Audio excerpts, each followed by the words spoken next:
The house on Maple Street had once hummed with the chaotic energy of a family of 6, but now a heavy silence pressed in from all sides. It was a typical suburban home in a quiet corner of Columbus, Ohio, but the life had been drained from it, leaving behind a portrait of sudden collapse. In the living room, the late afternoon sun slanted through the blinds, illuminating dust motes dancing over scattered toys and a coffee table littered with the ghosts of last night's unfinished meals. Long, dark shadows stretched across the carpet, accentuating the emptiness in every corner. The air itself felt thick with unspoken grief, a stillness so profound that the sound of a single, stifled sob from an upstairs bedroom was as jarring as a scream. It was the sound of a home holding its breath after a devastating blow. In the center of this quiet devastation sat Mark Williams, a man who looked as though he had aged a decade in a single day. At 48, he was a manager at a small logistics firm, an ordinary man who had built his entire world within these 4 walls. Now, that world was in ruins, his shoulders slumped forward, defeated by a weight no one could see, and his work shirt was rumpled, a testament to a night spent without sleep. Deep, dark circles pooled beneath his eyes, and his gaze was unfocused, wandering aimlessly across the room as if searching for a familiar ghost. On his face was a raw mixture of shock and a profound, paralyzing sadness. He was trying to be the rock, the unshakable pillar his family needed. But inside, he was completely shattered, questioning every moment of the last 26 years of his life. The suffocating stillness was finally broken by the soft shuffle of small feet. His youngest son, 6-year-old Leo, approached him cautiously, his small frame looking even more fragile in the dim light. The boy stopped beside his father's armchair and gave a gentle tug on the wrinkled sleeve of his shirt, a hesitant plea for attention. When Mark finally turned his hollow eyes toward him, Leo's own eyes were wide with a fear and confusion that no child should ever have to carry. In a voice that trembled with the effort of holding back tears, he asked the question that would change everything. "Dad," he whispered, his voice barely audible, "did Mommy leave because we were bad?" The words, so full of innocent, misplaced guilt, struck Mark with the force of a physical blow, instantly shattering the selfish fog of his own pain. In that singular, heart-stopping moment, Mark's world tilted on its axis. The crushing weight of his own abandonment was suddenly replaced by an overwhelming, ferocious wave of protective instinct. He reached out and pulled Leo onto his lap, holding him in a tight, desperate embrace as the dam of his composure finally broke. Hot tears streamed down his face, the first he had allowed himself to shed in front of any of his children. He buried his face in his son's soft hair, his body shaking with silent sobs. "No, buddy, never," he choked out, his voice thick with emotion. "It's not your fault, and I will never, ever leave you." The promise was a vow, an anchor in the storm. He then gathered his other children, and without a word, he stood up, began clearing the dishes, and started making dinner. His decision was silent, but absolute. He would not just survive, he would fight. The first morning was a study in surreal, clumsy choreography. Mark moved through the kitchen like a ghost in his own home, his motions stiff and unfamiliar. He tried to make pancakes, Leo's favorite. But the batter was lumpy and the first batch burned, filling the air with the acrid smell of failure. His teenage son, Ethan, stared into a bowl of cereal with a thunderous expression, his anger a palpable force field around him. Mia, his daughter, picked at a piece of toast, her eyes vacant and swollen from a night of crying. Only Chloe, his 10-year-old, tried to help, quietly setting the table with a preciseness that was heartbreaking. The silence was the loudest thing in the room, a thick, suffocating blanket punctuated only by the scrape of silverware against ceramic. Mark felt the eyes of his children on him, searching for answers he didn't have, and all he could do was serve the lopsided pancakes and pretend he knew how to steer their shattered world. The illusion of control shattered the moment he stepped outside his front door. At work, colleagues offered pitying glances and awkward, whispered condolences, each one a fresh jab at his raw wounds. He tried to lose himself in spreadsheets and logistics reports, but the numbers swam before his eyes, meaningless squiggles against a backdrop of internal chaos. Then came the call from the high school principal. Ethan had gotten into a fight, his simmering rage finally boiling over in the schoolyard. Listening to the principal's clipped, professional tone, Mark could hear the unspoken judgment, the quiet labeling of his son as a product of a broken home. He left work early, the shame burning in his chest, feeling less like a father and more like a man collecting the scattered pieces of a life that had just been detonated, with the whole world watching the fallout. Mia's pain was a quieter, more insidious thing.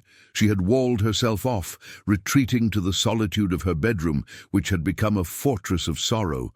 Mark would find her sitting on her window seat for hours, watching the world go by with an unnerving stillness, her music playing softly through her headphones.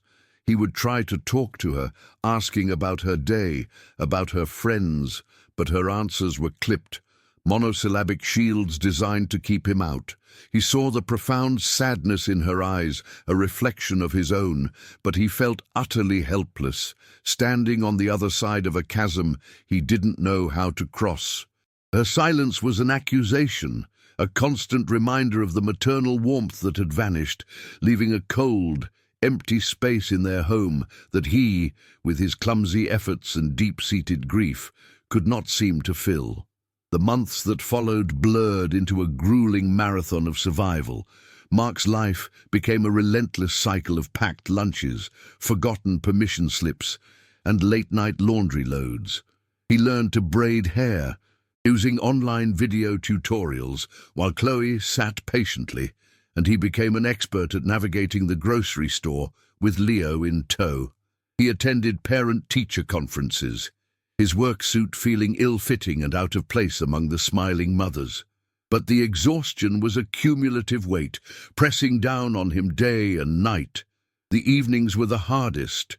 After the kids were in bed and the house fell silent, he would sit in the dark living room, the quiet amplifying his profound loneliness, the empty space beside him in bed, a vast, cold continent of loss. He often wondered if he had the strength to face another day, another meal, another crisis. One afternoon, he was called in for a conference with Mia's guidance counselor. Her grades were plummeting, and her teachers were concerned. The counselor, a well-meaning woman with kind eyes, spoke in gentle, therapeutic tones about the challenges of adjusting to a new family dynamic. She suggested counseling, her words laced with the implicit assumption that he, a single father, was inherently ill-equipped to handle a teenage girl's grief. He nodded and thanked her, but he drove home with a bitter taste in his mouth, a mixture of shame and white-hot anger at the injustice of it all. It's moments like these that make you realize how easily people can judge a situation they don't understand. If you believe stories of quiet struggle deserve to be heard, subscribing helps us continue to bring them to light. His internal battle was waged against the ghost of his wife. One evening, while searching for a misplaced bill, he stumbled upon an old photo album tucked away in a closet. He sat on the floor, flipping through the glossy pages, each image a portal to a life that felt like it belonged to someone else. There they were, young and smiling on their wedding day. There was Sarah, holding a newborn Ethan, her face radiant with a love he thought was eternal. The memories were a bittersweet poison, filling him with a warmth that quickly curdled into agonizing questions. Why did she leave? What had he missed? He traced her smiling face with his finger. The photograph a cruel testament to a promise that had been broken, leaving him to wonder if the failure was his all along. But amidst the overwhelming struggle, there were small, anchoring moments of grace. One night, a thunderstorm rattled the house, and a terrified Leo crept into his room, clutching his worn teddy bear. Mark pulled his small son into bed, wrapping his arms around him. Instead of feeling burdened by the interruption, he felt a surge of pure, uncomplicated purpose. He held Leo close, whispering a made-up story about a brave little bear who wasn't afraid of thunder. Soon the boy's panicked breaths evened out into the soft, steady rhythm of sleep. In the quiet darkness, with the weight of his son against him, Mark felt a profound sense of peace. It was the first time in months he felt he was exactly where he needed to be, a father providing comfort, a small but vital victory. Ethan's anger, however, continued to erupt in seismic bursts. His rebellion escalated from schoolyard fights to sneaking out at night and the smell of smoke clinging to his clothes. One night, Mark waited up for him, and the confrontation that followed was brutal. It wasn't just a fight about a broken curfew. It was a raw, painful explosion of all their unspoken grief. "Why are you even trying?" Ethan yelled, his voice cracking with a pain that mirrored Mark's own. "She didn't want us. She left. Why didn't you just leave too?" The words struck Mark with the force of a physical blow, a direct hit on his deepest fear, that his presence wasn't enough, that he was merely a placeholder for a love that was truly gone, leaving them all as orphans. While Ethan raged, Chloe retreated into a world of premature responsibility. She became the family's miniature matriarch, her small shoulders carrying a weight no 10-year-old should ever bear. She would wake up early to make sure Leo's backpack was ready. She would try to help with dinner, and she kept her room immaculately clean, as if order could somehow ward off the chaos that had consumed them. Mark watched her, his heart aching as he saw her childhood slipping away. One afternoon, he found her scrubbing a non-existent stain on the kitchen floor. He gently took the sponge from her hand, knelt down, and told her, "Your only job is to be a kid. I've got the rest." She nodded, but the look in her eyes told him she didn't quite believe it. The breaking point came on Mia's 16th birthday. Mark tried his best to make it special, buying a cake and inviting her two closest friends over. But the celebration was hollow, a forced performance of happiness. His daughter's smile never reached her eyes, and the absence of her mother was a ghost at the table, blowing out the candles alongside her. After her friends left, Mark found Mia crying silently in her room. Later that night, sitting alone in the darkened kitchen, he felt a profound and terrifying emptiness. He stared at his weary reflection in the window, a man running on nothing but fumes and a fragile promise. It was in that moment of absolute defeat that he knew something had to change. It's often in our lowest moments that we find the clarity to rebuild. Subscribing is a simple gesture that helps us share more stories about finding that strength. The next morning, Mark woke up with a quiet resolve. The change wasn't a grand, dramatic gesture, but a series of small, deliberate steps.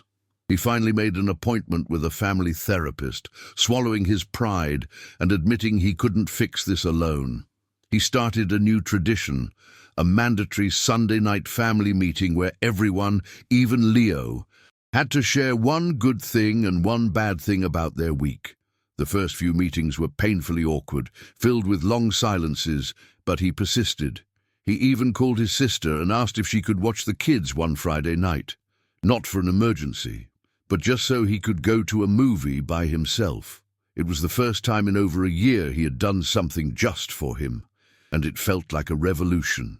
Slowly, painstakingly, a new normal began to take root in the house on Maple Street. The years that followed were not without their struggles, but the sharp edges of their collective grief began to soften. The family meetings evolved from stilted obligations into noisy, chaotic sessions of genuine communication. Ethan's anger gradually gave way to a grudging respect for the father who had weathered his storms without flinching. In therapy, Mia found her voice, learning to articulate the pain she had held inside for so long. Chloe rediscovered the joy of being a child, leaving the household chores to her father. And Leo, surrounded by an unwavering paternal love, grew into a bright, happy boy. The home was no longer a place defined by who had left, but by the quiet, resilient love of the one who had stayed. 5 years had passed, etching new lines of resilience onto Mark's face. At 53, the frantic exhaustion of those early years had settled into a quiet, steady competence. He had rebuilt their world, not on the old foundations, but on a new ground of shared survival and stubborn love. Tonight, that new world held its breath.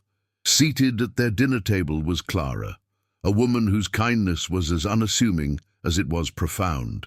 Her presence was a gentle light in the home, a warmth Mark hadn't realized how desperately he missed. He watched her talking with Leo, now a boisterous 11-year-old, and felt a fragile hope unfurl in his chest. But across the table, Mia, a young woman of 21, watched with the cold, guarded eyes she had perfected over the years.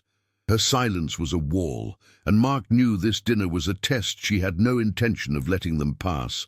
The tension was a tangible thing, thick enough to cut with a knife. But it was shattered not by a hostile word, but by a sound that struck terror in Mark's heart. It was a faint, high-pitched wheeze from Leo, a sound he knew all too well. The boy's eyes widened in panic as his chest tightened, his breaths coming in short, sharp gasps. Mark was on his feet in an instant, his own heart hammering against his ribs, his mind racing through the familiar, terrifying protocol of an asthma attack. But before he could move, Clara was already there. She knelt beside Leo, her voice a calm, steady anchor in the sudden storm. "Hey, buddy, look at me. We're going to do slow breaths, just like we practiced," she murmured, her hands moving with an unhurried efficiency as she prepared the nebulizer, her composure a stark and startling contrast to Mark's own surging panic. In the quiet aftermath, with Leo breathing easily on the couch, the adrenaline in the room slowly receded, leaving behind a raw, exposed silence. It was then that Mia rose from the table. She walked not to her brother, but directly to Clara, her posture rigid, her face a mask of old pain. Mark's heart sank, bracing for the attack he knew was coming. Mia stopped just a few feet away, her arms crossed tightly over her chest as if holding herself together. Her voice, when it finally came, was low and trembling, stripped of its usual teenage defiance and filled with the raw vulnerability of a girl who had lost her mother. Tears welled in her eyes as she asked the question that had been poisoning the air all night. "You're not trying to replace her, are you?" The words were a direct hit, an accusation and a plea all at once. Clara met Mia's tear-filled gaze without flinching, her expression one of deep, genuine empathy. She didn't offer a hollow reassurance or a defensive reply. Instead, she spoke the simple, unvarnished truth, her voice gentle but firm. "No one ever could," she said softly, letting the weight of those words settle in the room. "And I would never try. I just want to be an addition. Your dad has spent years being the strongest man I have ever known, and he deserves to be happy. All of you deserve a complete family again, in whatever way that's possible." From the doorway, Mark listened, and with her words, he felt the last, rusted shackle of his own guilt fall away. He finally understood that building a new future wasn't a betrayal of his past, but the ultimate honor to the children he had fought so hard to protect. A long, heavy silence followed Clara's words. Mia stood frozen, her defensive armor visibly cracking under the weight of such an honest, disarming response. She seemed to be wrestling with a decade of grief, anger, and a desperate longing for a mother's love. Then, slowly, almost imperceptibly, the rigid line of her mouth softened. A faint, watery smile touched her lips. It wasn't a smile of joy, but something far more profound. A smile of acceptance. It was a silent acknowledgement, a gesture of surrender that gave them all permission to move forward. Mark watched his daughter, his fierce, wounded girl, and in that small, hesitant smile, he didn't see the end of his old family. He saw the fragile, beautiful, and undeniable beginning of a new one. Stories like this remind us that healing is a journey, not a destination, and sharing them is possible because of people who care.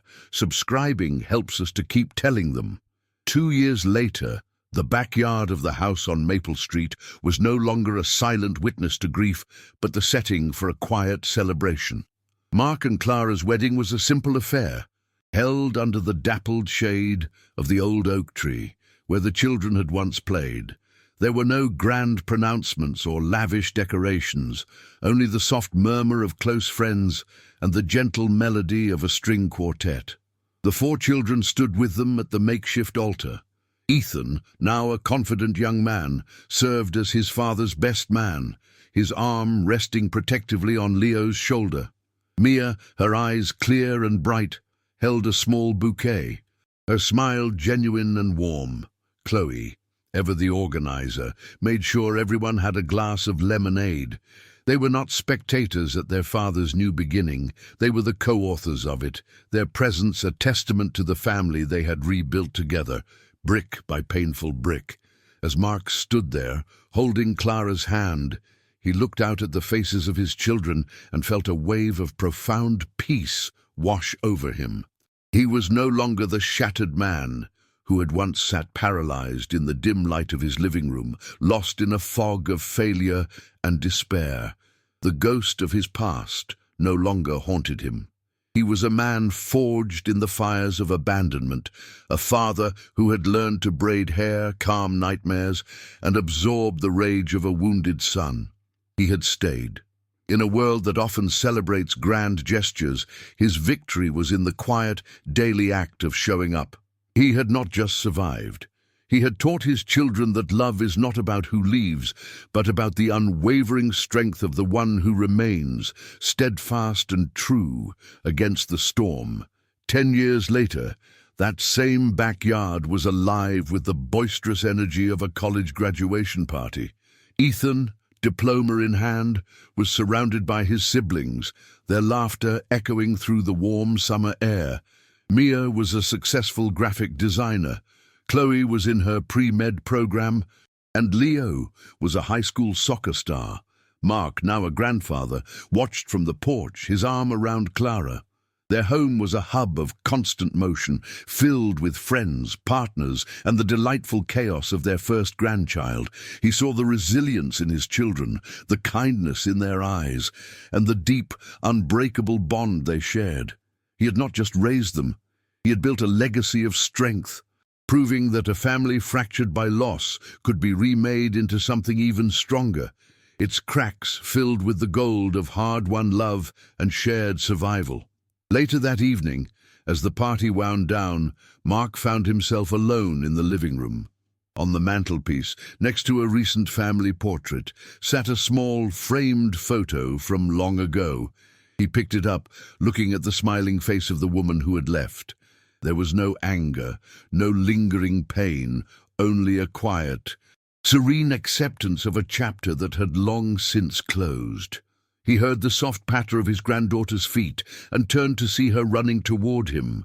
He put the photo down, scooped her into his arms, and walked back outside to where Clara was waiting. He was fully present, his heart full, a testament to the idea that true happiness isn't about erasing the past, but building a beautiful future from its pieces. It's a privilege to share journeys of such quiet courage, and your subscription is what allows these essential stories to be told.